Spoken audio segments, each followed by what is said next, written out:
Këto ndërkohë janë fotot e makinës së të plagosur, më jep pak 7 është një makinë G-klas, makinë në fakt e pranishme në Tiranë, rrugët e Tiranës, sepse kryesisht janë me 2 ngjyra, të bardha dhe të zeza, kështu që vjen është kjo makinë G-klas që është përplasur në murin e një shtëpie.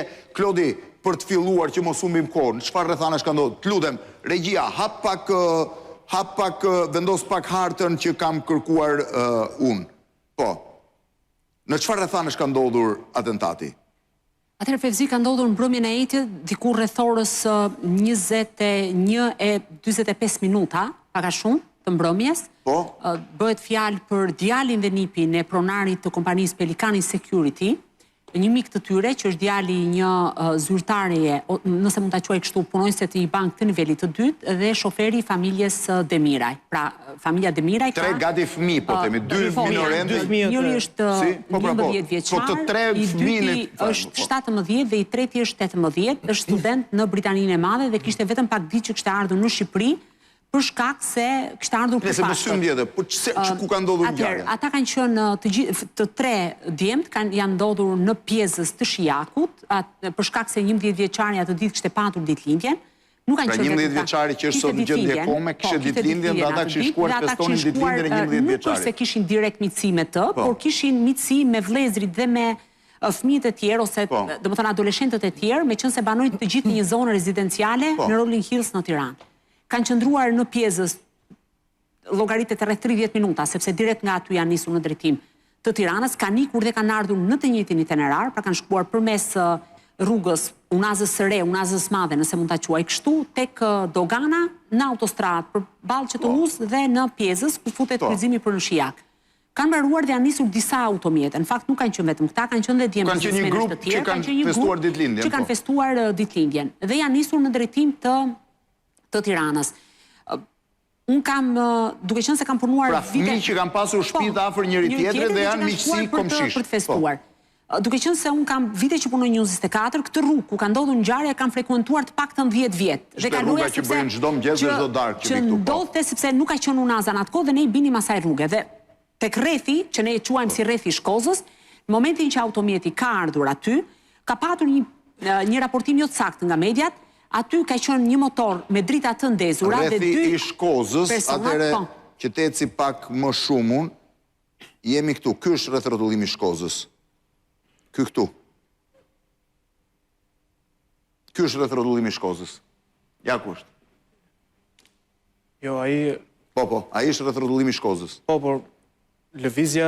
Dhe i bie këtu rrotull. Lëvizja... Këtu është Xhamia Farkës. Dhe kanë kaluar në drejtim të... ku është ndërtuar sot... Tregu Agroshimor. Tregu Agroshimor i Riu, dhe këtu del në tekst. Po, përballë tregut është. Përballë tregut Agroshimor. Dhe agresorët kanë qenuar... Përballë tregut Agroshimor ka një dalje djathta për të futur. Po, në atë dalje ka ndodhur. Agresorët kanë qenë... Atëre, po të hap daljen eksakt që ti jesh më e kthjellët me gjën, dalja është kjo këtu. Ja ku është tregu Agroshimor, kjo është dalja. Dilet o majtas o djathtas. Po, në të dyja drejtimet, po. Nëse vjen këtej ose nëse shkon andej, po? Dhe autorët kanë qenë të vendosur një motor Yamaha TX600, kanë qenë zbritur nga motori ka qenë jo makinë, motor. Ka qenë motor. Dhe kanë qenë të pozicionuar në një zonë me ferra. Po? Dhe kanë qelluar nga aty, pra në momentin që makina ka marrë drejtimin, kanë qelluar me breshori Kalashnikovin mbi automjetin.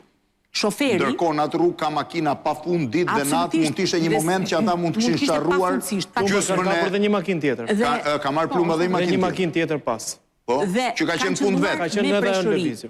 Nuk i kanë ndjekur pas. Shoferi, duke qenë se është i plagosur në të dyja duart, dhe fëmijët, sepse njëri ishte 11 vjeç, kanë filluar të ulërasin me sa duket edhe për shkak të humbjes së gjakut, edhe të tensionit, e ka shtuar shpejtësinë aq shumë sa një moment ai ka shkuar dhe përveç se ka humbur ndjenjat, normalisht ka frenuar, do të thënë, me sa duhet ka frenuar në mënyrë të pavullnetshme dhe është përplasur tek muri i një mur rrethues. Dhe aty më pas kanë shkuar fillimisht dhe kanë dhënë ndihmë banorë të zonës, përpara se të vrinte policia për t'i dërguar fëmijët. Po jo në autostradë, po në rrugën e brendshme, kjo është autostrada. Pra janë larguar nga autostrada dhe mund të jetë përplasur në këtë zonë këtu. Fevzi, nëse ecën në drejtim poshtë, nxjerr mu përpara, ndjes që po e përmend Universitetit Alden. Pra është një rrugë ndërmjetme që po ta shohim nga tegu, i bie sa të kalosh rreth rrotullimin e tegut në pjesën mbrapa, futesh në të majtën tënde dhe kalon është kryqëzimin Nëse s'ka rëndësi detaj, pra, kjo është pak shumë. Ideja është që është gjuajtur nëse mund ta them kështu në një rrugë dytësore. Sa plumba janë hedhur? Pafundësisht, sepse imagjino, ajo është një zonë që janë gjetur vetëm aty, pra vetëm tek 33 gjoja janë gjetur vetëm vendngjarje. Tek vendi. 8 kanë prekur automjetin dhe janë qëndruar të gjithë. Mia i vogël është i prekur në disa organe, 2 të tjerët kanë shpëtuar. Mia vogël është nështruar një operacionin Tiranë, një operacionin dytë në Rom dhe është ende në gjendje intubimi. Pastaj largimin e kanë përdorur përmes një nënkalimi, kanë dalë në zonën e Daiasit dhe përfundimisht motori është gjetur të nesërmen vonë në zonën e Fikasit. Apo kjo është procedurë që e djegin? Nuk ndodh sepse aty nuk lën gjurmë, domethënë, dhe problemi është që nuk ka, të paktën deri tani me çfarë kanë kontrolluar hetuesit, nuk ka shasi, sepse shasia mund të ndihmonte në një farë mënyrë edhe një lloj gjurmimi të nga ka ardhur motori. Nga ka ardhur e tjera me radhë. Paktën deri tani atentatorët kanë ikur në drejtim paditur. Pretendohet që janë vrasës me pagesë? Unë kam një dyshim tjetër, po të flasim me rinë detaje tjera dhe më pas për shpjeguar diçka tek harta, nëse mund të ngrim tregoj diçka. Po, mund ta dash vetë Shkopin. Nëse mund ta afrojmë. Po, ku e do ta afrojmë? Tu është shtegu ku kanë qenë të pozicionuar. Ku ka qenë? Ku është shtegu? Ku kanë qenë të pozicionuar autorët. Po. Dhe e gjithë kjo parcela e tokës është rrethuar. Është rrethuar me një gardh metalik dhe pjesa ku kanë qenë të pozicionuar autorët ka qenë e hedhur në tokë dhe të paktën sipas policisë është përdorur si vend për të fshehur ato, pavarësisht se motori ka qenë i parkuar në këtë pjesë. Në rrugë, po motori ka qenë në rrugë. Dhe ka qenë me drita të ndezura. Momentin që kanë ardhur atentatorët, kanë ardhur nga rruga e Agallarve, është rruga që të lidh me liçenin e Farkës dhe piknisjen e kanë patur të paktën nga ajo se çfarë ka arritur zbuloi policia deri më tani, nga zona e Arbanës, në Vishnje, në Picall, nga pjesa mbrapa Tiranës. Nga pjesa mbrapa, dhe do të tregoj pse është zgjedhur ajo pjesë, zona e Saukut, Myll Bathore, liçeni i Farkës, rruga Agallarve dhe pikërisht në vendin ku kanë ndodhur atentatet. Pra ata kanë qenë të informuar që do kalojë një makinë, kanë ditur që do kalojnë atë rrugë, se të presësh në autostradë e kuptoj, po të presësh në rrugën dytësore, tregon që ata kanë pas informacionin të saktë. Pse është zgjedhur kjo rrugë dhe rruga nga piknisja, paktën ku ka arritur të zbulojë policia dhe deri në vendin e ngjarjes, e përshkruar nga autorët me motor është 26 minuta. Është një kohë relativisht e gjatë, por sipas policisë është një rrugë e përshkruar me këtë shpejtësi, për shkak se gjithë zona është e përshkruar nga vila rezidenciale. Dhe nga qyrja e pamjeve të sigurisë, në 2 ditët e fundit, ka patur lëvizje pas orës 9 të darkës, kur ka ndodhur ngjarja, lëvizje të shtuar të motorëve të ngjashëm me motorin e autorëve. Dhe nga verifikimet që janë bërë, dhe një motor 8 i ngjashëm me motorin e autorëve, ka lëvizur në këtë zonë 18 orë më parë. Është arritur të gjendet nga policia dhe kanë qenë motor të punojësve të security që garantojnë sigurinë në vilat rezidenciale nga gjithë rruga që kanë përshkruar atentatorët. Pra, mënyra si ato kanë arritur të vinë deri në vendin ku ka ndodhur ngjarja është zgjedhur pikërisht. Merrim vetëm sipas informacioneve që kam unë, makina me fëmijët ka ndruar itinerar momentin e fundit, nuk ka qenë në rrugë të që e dinte dikush. Kjo ka qenë pra rrugës ka ndruar itinerar për të shkuar diku tjetër. Pra nuk kanë qenë të nisur nga këtu që dikush ta dinte dhe t'i vinte. Ata kanë qenë nisur për diku dhe kanë kthyer mendje rrugës për të shkuar diku tjetër. Kjo ka qenë ndër arsyeja pse policia në momentet e para dhe të paktën është një nga pistat më të forta për ngatrim shënjeste, sepse shoferi i automjetit, 34 vjeçari Arens Stafa, ka deklaruar në deponimin e parë përpara oficerëve të policisë se me atë automjet, pra me një G-klasin që u qollua, është hera e parë që kalon nga kjo rrugë, me atë automjet. Pra duhet theksuar, jo se nuk ishte shkelur ndonjëherë, po me atë automjet është hera e parë. Tani, ajo se çfarë është e habitshme, është informacioni që ka patur autorët. Se në qoftë se ata kanë qëndruar këtu, një kohë gjatë, janë pozicionuar, ata nuk kanë marrë informacion që makina do kalojë aty, se makina ka kaluar rastësisht aty. Rreth 15 minuta është koha që mendohet se kanë qëndruar vrasit në pritje. Po këta kështu me Kalashnikov, me bomba, me top nuk kishin me vete. Dhe prandaj kanë përdorur këtë shteg për të. Kjo është zona më e rrahur nga policia. Autostrada, do të thënë, unaza madhe e Tiranës, ku ka polici rrugore çdo sekond. Gjithsesi Blendi, një pjesë e saj, një pjesë e saj është edhe pa ndriçuar. Është edhe pa ndriçuar. Në fakt edhe kjo është edhe një gjë tjetër. Zona këtu është komplet e pandriçuar dhe informacioni që serviret duhet të... Nuk është kaq e pandriçuar sa thuhet, po okej. Nuk është ai sa për dalluar targat apo për të dhënë karakteristikat e mjetit që ndohet.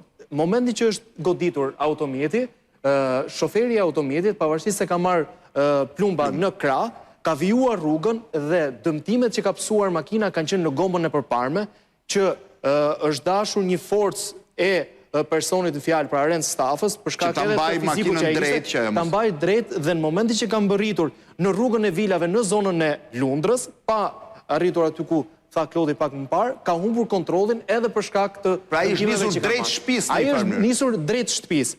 Kanë qenë banorët e zonës dhe më pas është babai i 2 fëmijëve që mbetën të plagosur, që i ka marrë dhe i ka çuar menjëherë në spitalin e traumës, ku është babai, unë e di që ata kanë shkuar vetë dhe babai ka mbritur në spital. Nga informacionet që kam unë që ka mbritur në spital.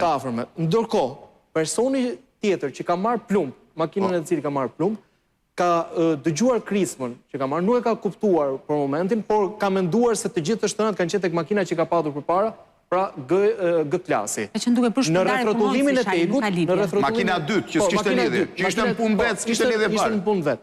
Ka vijuar rrugën dhe në rrethrotullimin ku e ka marrë makina dytë? E ka marrë në një nga kolonat e mesit të makinës, pra mes xhamit të shoferit dhe të pasagjerit mbrapa. Në rrethrotullimin e tegut ka shquar 2 efektiv të policisë. I ka thënë për rastin dhe menjëherë është larguar nga frika.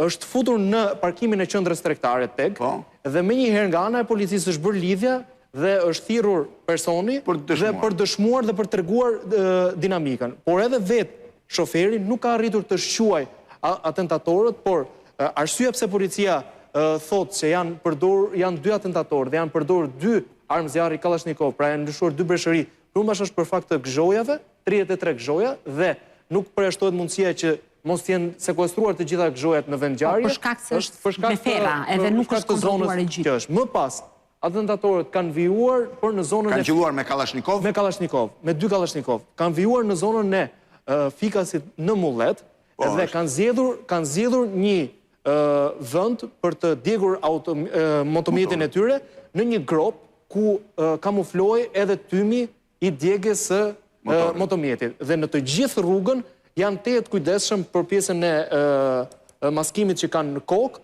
dhe për të vijuar rrugën. Kanë qenë me kaska. Kanë qenë me kaska dhe kaskat nuk janë lënë në vendin ku është djegur motomjeti. Dhe tashi i ke para televizorit, thonë Merini nuk e tha mirë këtë, e tha gabim atë, shofin rahat, mund të kenë bërë dhe një kështu kosh me popcorne që ta shofin më mirë emisionin dhe policia rri. Blendi, ka pasur shumë rast në fakt që killerat, vrasësit, janë edhe të huaj.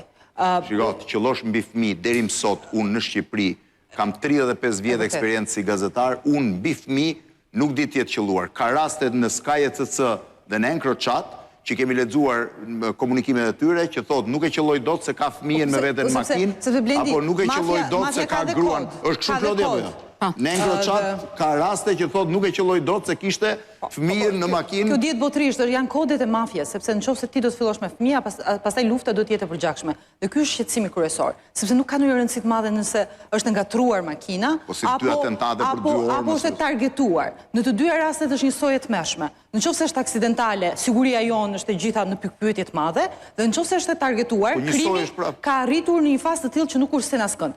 Dhe po të mendosh, kemi dhe ngjarjen e Lezhës, edhe 65 vjeçari.